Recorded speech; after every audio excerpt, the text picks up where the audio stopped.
No, Ultron spent 30 minutes on Reddit and was like, humanity needs to go away.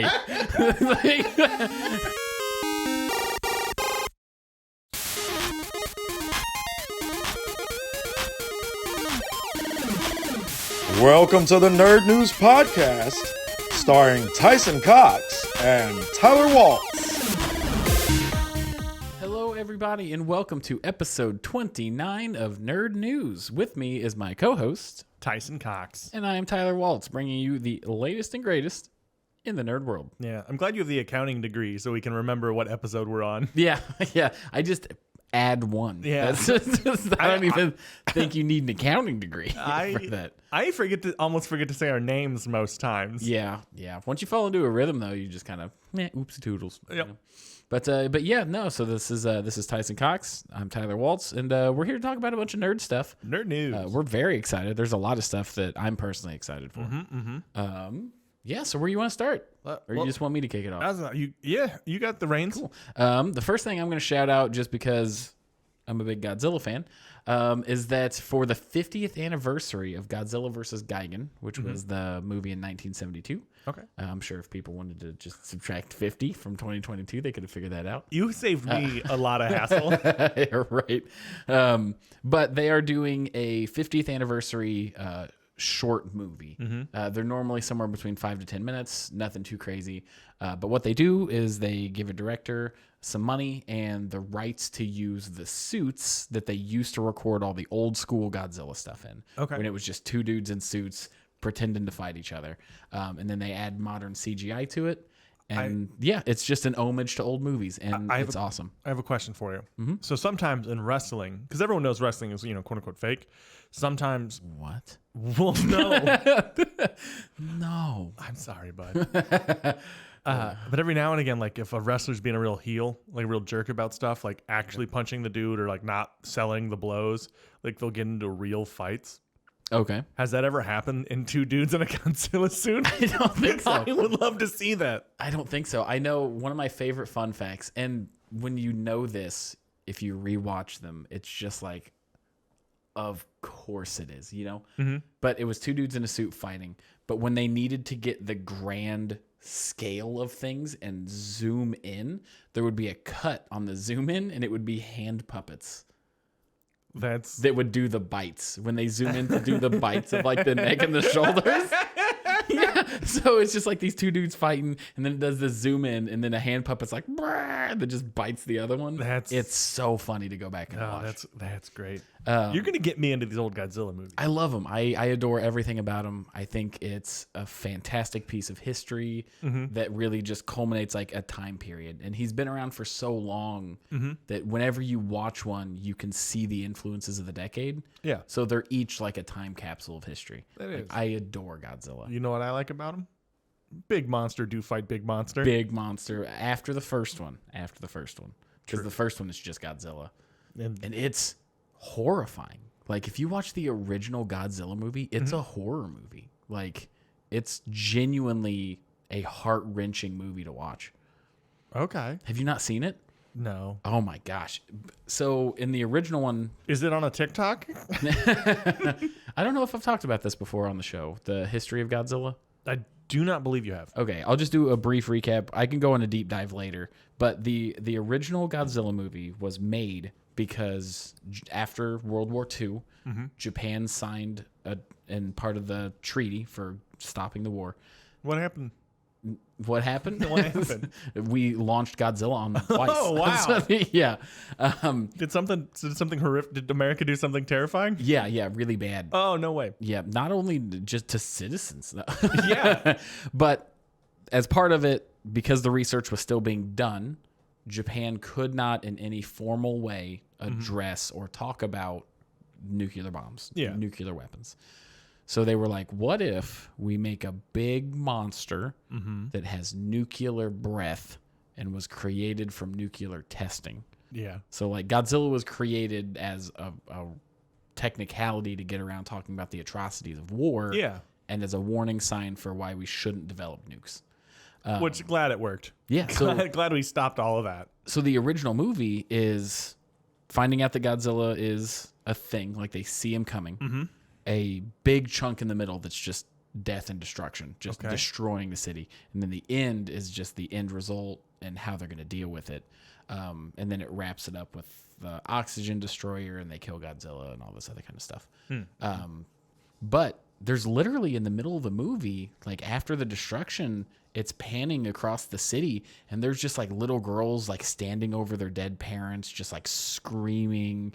It's horrifying. Ooh, wow. Yeah, that's a lot less lighthearted romp than having got cousin baby Godzilla or whatever. Right, yeah. Going oopsie sploodle on the ship deck. Right, and just blowing nuclear rings. Yeah. But like the original one, it's so hard to watch. Like not even because it's old. It's so like they just went all in on like the real effects of war with just a big monster.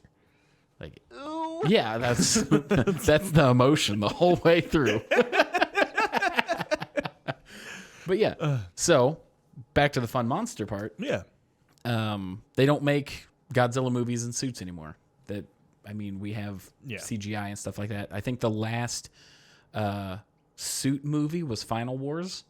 But every year when they do their anniversary of Godzilla, they'll give just a project. It's the suit fighting with CGI enhancements like Final Wars was. This year is Gigan. Shouting this one out not only because I love Godzilla, but Godzilla vs. Gigan was my first ever Godzilla movie, and it is still my favorite to this day. Good. So yeah, people check that out. They have the first trailer on YouTube. Check it out. It looks amazing. Yeah, he showed it to me, and even I was like, it looks fun. Okay. Yeah, it looks so fun. Yeah. But yeah, so that was Godzilla versus Gigan. Well, speaking of, I'm gonna probably this. Speaking of like futuristic tech stuff, like this is something I've been watching, keeping an eye on for years and years and years, and it gets more and more horrifying every year. And every time they release a video, it's always like, look how cool technology's getting. But it's terrifying. And it's Boston Dynamics. Yeah. And it gets more and more exponentially upsetting every time. Yeah. Because at first it was like, look at this kind of dog walker. It walks a little bit like a dog. You're like, all right, that's kind of cool. Wasn't the whole thing that it was a little thing that walked like a dog? Yeah. But it was able to go upstairs and like and you could put boxes on. No, hang on. That's not even. I'm talking about like that first they make the dog that can walk, then they can make it go like they put it on ice and the guy like sidekicks it and it's like and it stands up and doesn't lose its balance. Then it does go climbing walls and carrying boxes, and then it gets a robot arm on its back so it can open a door. And then now there's one where it was just like on a treadmill running at like 45 miles an hour. It's just so scary. So fast. And then then there's like a one that's like upright and they're like holding it boxes and slapping it out of its hands, and it just looks depressed. Well, the funny thing is like because of those videos, they've made a bunch of fake ones as well. Yeah. Like, have you seen the one where they're like, it's the slap in the boxes? Yeah, the guy grabs the broom or whatever, throws a chair at it, and it catches the chair, and they're like, "Oh, what? Wait, no!" It just starts like hitting them, and it's great. So those are great and fun. The most recent one I saw, and it was like a room of like 50 of the dog ones, just going up and down and synchronized. Like, oh my god, terrifying! It's so scary. Just takes one bored dude that's really good at computers to be like, dog army. Yeah. Well, there's a Black Mirror episode that's kind of like that. It wasn't one of the better episodes, but it was essentially that Boston Dynamics style of stuff. Yeah. The classic robots taking over is the robot glitches and it recognizes humanity as whatever it was programmed to get rid of. Yeah. Like that's the classic. Yeah, the Ultron keep you safe by destroying. No, Ultron spent 30 minutes on a Reddit and was like, humanity needs to go away. No, yeah. You went to the wrong subreddits. No. Yeah. Well, that was the funny thing is like in Ultron, he was like, I've looked into human history. He basically just went on the internet and was like, whew, he just took a drag on a cigarette and was like, this has got to go. But yeah, no, it's always so scary. I don't really keep up on the Boston Dynamics stuff. A lot of the freaky stuff that I keep up with is like AI. Like I don't like when they start asking AI questions. Yeah. Because the questions are always just so close that it's uncomfortable. Well, my worry is pair that with one of the Boston Dynamics like leapt from box to box and then did a backflip. Like, I don't need to die and then get touchdown danced on. That's great. Oh man, you get your windpipe crushed and you're just slowly fading to black, and just one starts pop locking. That would be. I would love to see that. You'd be like, pretty cool. Yeah. Not gonna lie. Oh man, that's so funny. Yeah. So technology's scary, and it's always getting scarier. Yeah. But speaking of technology getting better, I'm very excited for the new Pokemon game. Yeah, that's called a segue, ladies and gentlemen. Watch and learn. Yeah. Well, You told me that you found out why does the motorcycle? You told me you were going to tell me why the motorcycles had legs. Yeah. So your motorcycle in this game is a Pokemon. Yes. And in half the trailers, it's running, but it has wheels. Yes. And you're just like, what is the point? And then in the newest trailer, it was like running, and then he just makes like a hard left and jumps up a hill, and I'm just like, oh wow, what? I was just blown away. No ramp, just quads. But it was a trailer that's supposed to show like the open worldness of it. Mm-hmm. So they did an okay job in Sun and Moon and Sword and Shield. Okay. Sun and Moon, you didn't have HMs. You had friendly Pokemon that didn't join your team, as in they fought with you, but you could summon them to do certain things. Okay. Like I'm trying to remember what Pokemon it was, but the one that everybody made fun of was Machamp, because Machamp could use strength, so he would carry you and then use his other two arms to push rocks. Aww. And each one had a different thing. Like one was fly and one was this. So they got rid of HMs. Great move. So glad they did that because I hated them. Oh, yeah. I always have a Pokemon that just had the things I needed. Yep. An HM whore. Yeah. That's what those were called. Were they? Yeah. You're an HM slave. Right. I was hoping it would be better on the second one. No. HM buddy? There's How a about reason, an HM buddy? There's a reason I started with whore. Yeah. I have to censor those out.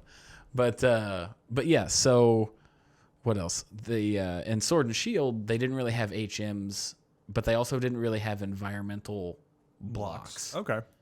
They did when it comes to like surf and certain things like that.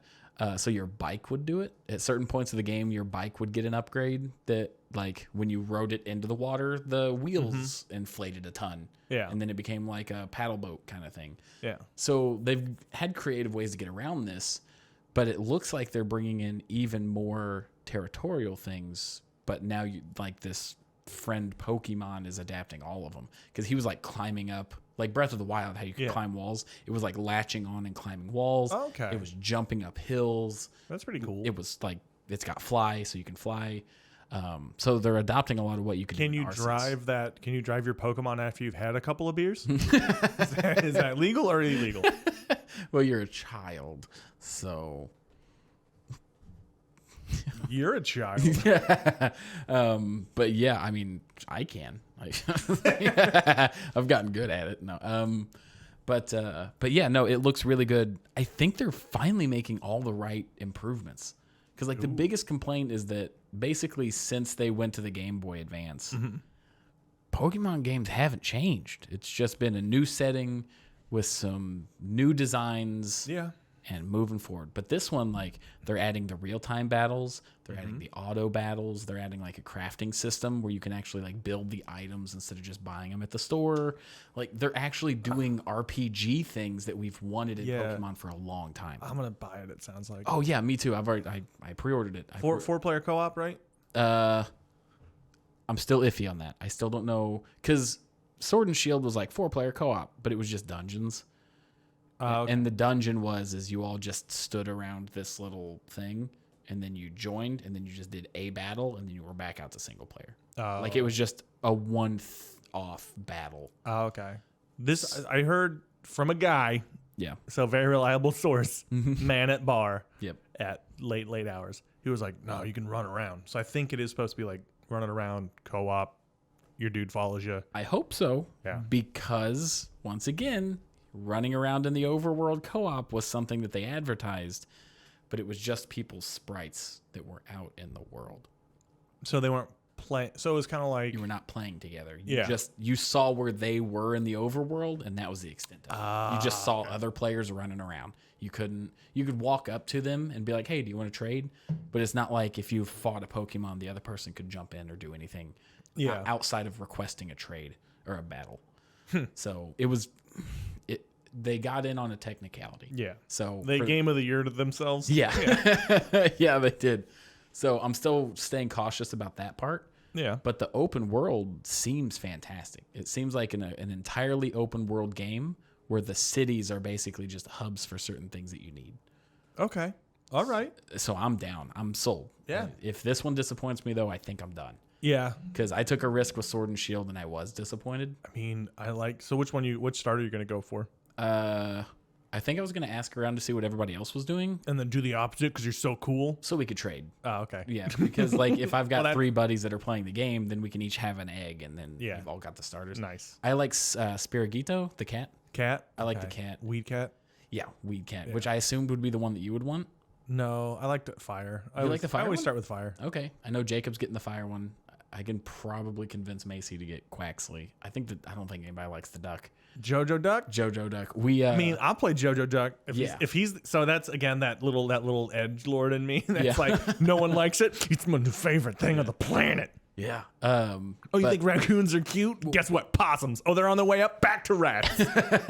We did the community poll, which was which starter are you starting with? Yeah. And I think Spirigito, or no, it was the fire one. The fire one won. Okay. And then it was the cat, and then Jojo Duck, and then I think none. Like I'm not gonna get it, or I don't like any of them. Was higher than Jojo Duck. So Jojo Duck finished 4th out of 3 places. yeah, and his name's Quaxley. That's pretty It's cool. a great name. It's a very good name. I'm actually slowly being sold on this. Like no one likes him. His name's gotcha. Waxley. Yeah. No, I don't gotta convince Macy nothing. But no, I think it looks good. They're moving in the right direction. They're actually adding RPG elements. They're hybridizing the classic fighting style. Yeah. Because the classic fighting style will, I think, always be best for competition. Just you've got 4 moves, you've got your IVs, your EVs, your stats, but that's going to be your competitive. But when you're training in the overworld, just the ambient stuff, the quick battles like what was in Arceus, Chef's Kiss, I think that's going to be great. Yeah. So I'm very excited for Scarlet and Violet. Hell yeah. I pre-ordered Violet. I don't know if it matters to you if you wanted to get Scarlet. I'll get Scarlet. Nah, it doesn't matter to me. Yeah. I'm like it used to really matter a ton when I was younger. Like I got red, my brother got blue, then yellow came out. Like these were all very much like calculated. Now I'm like, yeah, man. I don't think I'm gonna complete the Pokedex in this one. Yeah, I completed the Pokedex in Sword and Shield. It was the first time I'd completed the Pokedex in a while. Yeah, I did it in red and blue and gold, and then Back when it was easy. When there were only 150. oh wait, you completed? Yeah. Ugh. Yeah. Yeah. Ugh.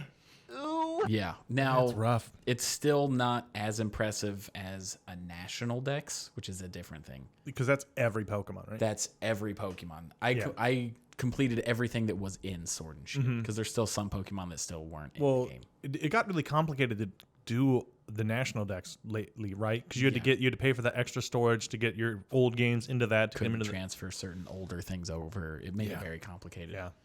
I went the extra mile with Sword and Shield, and I bitched about it a lot. But since it was the first Switch game, I have a live dex. Do you know what that means? So like if I'm playing the original, like red and blue, sure. If I tell you that I have a completed Pokedex that's a live dex, that means I don't just have a Venusaur in the entries for Ivysaur and Bulbasaur. Oh, so you have a Bulbasaur. I have a Ivysaur. I have a a Venusaur. So I have a live dex of Sword and Shield Pokemon. Okay. Like I went ham. Yeah. On that. It was also during lockdown. Oh, okay. So I don't feel as bad that I spent so much time on it. In fact, if anything, it kept you from like painting your walls with feces. Yeah. Yeah. Exactly. Which I've been meaning to talk to you about that. You gonna wash that up, or is that a permanent fixture? No, that's art. Okay. That's shart. Okay. But yeah, no, I think the new Sword and Shield looks fantastic. I would like it, and fingers crossed, we're working on a Let's Play, and I think Pokemon would be a good one to do, especially if they do have the co-op options. We could feature a lot of that stuff. Yeah. But yeah, you know what wasn't promising? Gotham Knights. Gotham Knight. Well, it was promising. It didn't hold up. Yeah, it was so disappointing. Yeah. So you played it. Yeah. Yeah. I watched some stuff on it. It's I'm horrible. poor and I'm somehow I work constantly and have no money. Yeah. Right. But Yeah, looking at it, it looked like the UI, like for the menu, looked like a menu, like a mobile game. It's a menu game, is what it is. You spend so much time in menus that it's just so Borderlands, right? Yeah. You spend a lot of time in menus, but it's always up until I guess the newest one. I thought Tiny Tina's was a bit much. But in like Borderlands 2, you would go and you would do some missions, and then you'd open up the menu, and then there'd be a quick thing where you selected your weapon, and then it showed you what's better, what's worse, and then you could just yeah. things out. You spend so much time in menus because you've got parts to craft bat suits, you've got parts to do this, experience to level up. You're 70% of your time in that game is looking at a pause screen, and it's mind-numbing. Like, it's a live service game with none of the live service stuff. That's all it is. Like, it was supposed to be this big dynamic thing where you'd be driving down the city and, like, a wall gets blown out, and then the people robbing the bank, you could chase them down. Yeah. That's technically in there, but it's few and far between. And they sponged the story with open world activities. So it's like, oh, do you want to do the next story mission? Stop 3 bank robberies. They don't have Riddler trophies in this game, and it was like fight these 3 open world mini boss. They just pad it down, so like the missions aren't very impactful because every time you do one, you've got to spend 30 minutes hoping that a bank gets robbed to get the extra thing to start the next. That's if you're gonna have the story should progress the story. The open world should be separate and not really. It's cool when like open world stuff gets affected by what's happening in the storyline. Yeah, Red Dead Redemption. Yeah, the perfect example. Yeah, so beautifully done. I shouldn't be forced to do anything. Yeah. Like it's such a mind-numbing game. And the fights are fun, but the fights are 90% of it. You're either in a menu or you're in combat. The stealth is useless. The AI for stealth is garbage. I literally like choked a dude out, and then his buddy was like,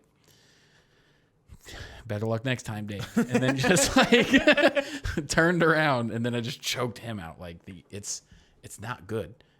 And they said don't compare it to the Arkham series because Arkham Knights is technically an alternate thing. It's not supposed to be associated with Arkham City, Arkham Asylum. It's not supposed to. But how do you not? It's made by the same developers. Yeah. And it's awful. It's the side-by-side comparison is embarrassing. Yeah, I watched a video on that. Like the physics is just not. There is none. There is none. We went from Origins. I think it was Arkham Origins was the last Batman game.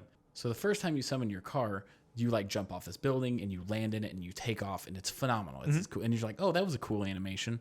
I'm glad I got to see that. And then you call your car later and it happens again. And you realize that they programmed it that when you summon your car, there's an animation to flawlessly get you in it and go. We go from that to you hit a little button and then it uncloaks next to you, and then you have to hit a button to get on it.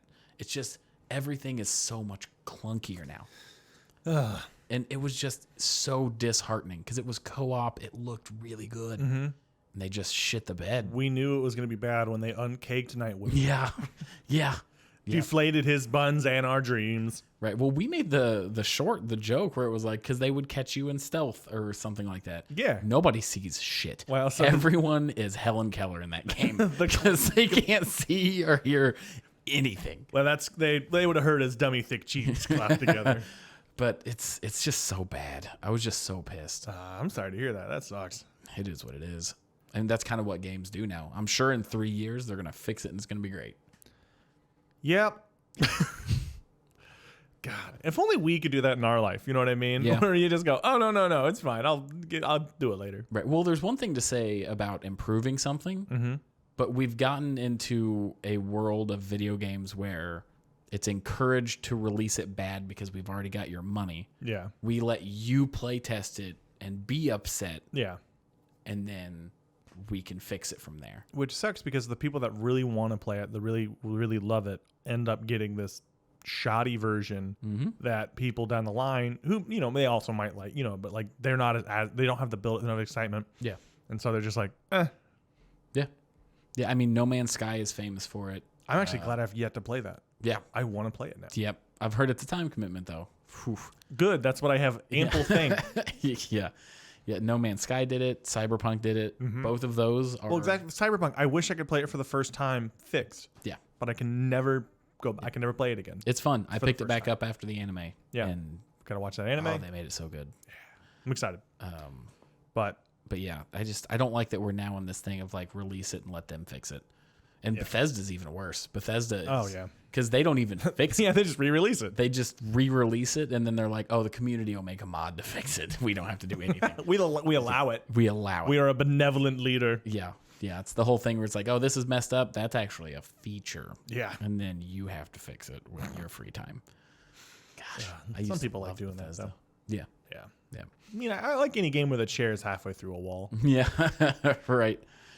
Yep. Yeah. But yeah, anything else you want to chat about? Yeah, I want to do a quick shout out to a game called Die. Cool. DIE, as in one singular dice. Mm-hmm. I just started reading the comic that has out with it. Started reading the game. It was a Kickstarter.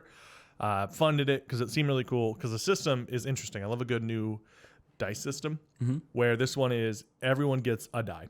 Yeah. It's not like you have, everyone has like their hit die and then it has their attack die and then the weapons have different dice. It's your class is the dice. Cool. So the master has a D20. The Godbinder has a D12. The Dictator has a D4. Cool. I don't know how the system works yet.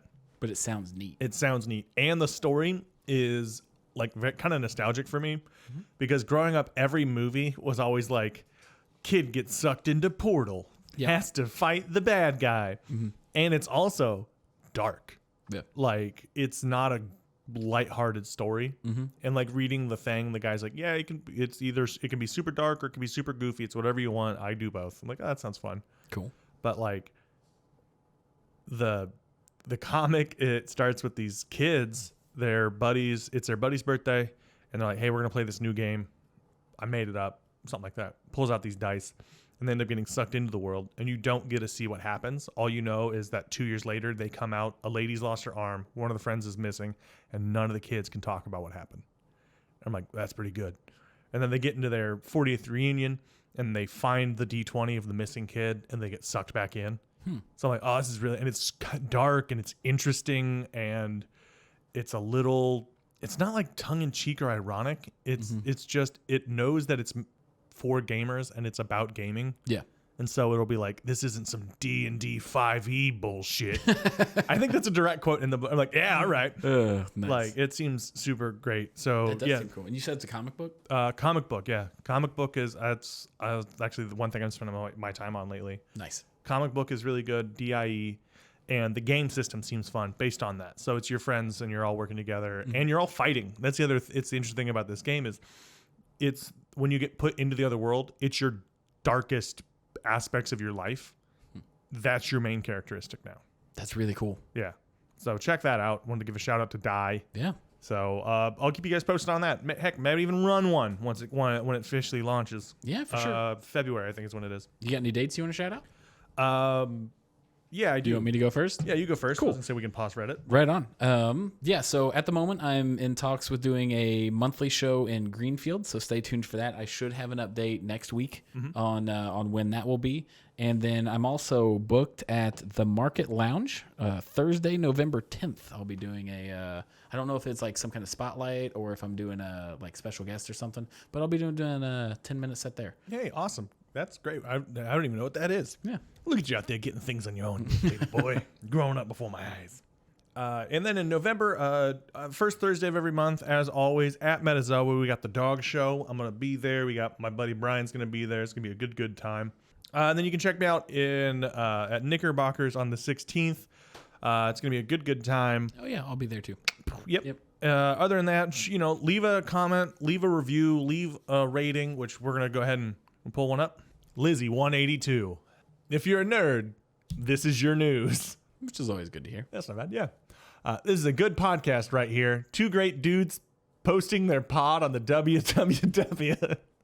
11 out of 10. Nice. Although Lizzie speaks like she was born in the 40s. He's got a couple of good fellas right here. Yeah, right. They're an egg and cheese malt, if you know what I mean. We really appreciate it. Thank you so much. Thank you so much. And we'll see you guys next week. And if you liked us, leave a review, rate, all that stuff. It helps us out more than you know, since we don't really have advertising. So all of our growth is you guys. So this is you who are doing it. Yep.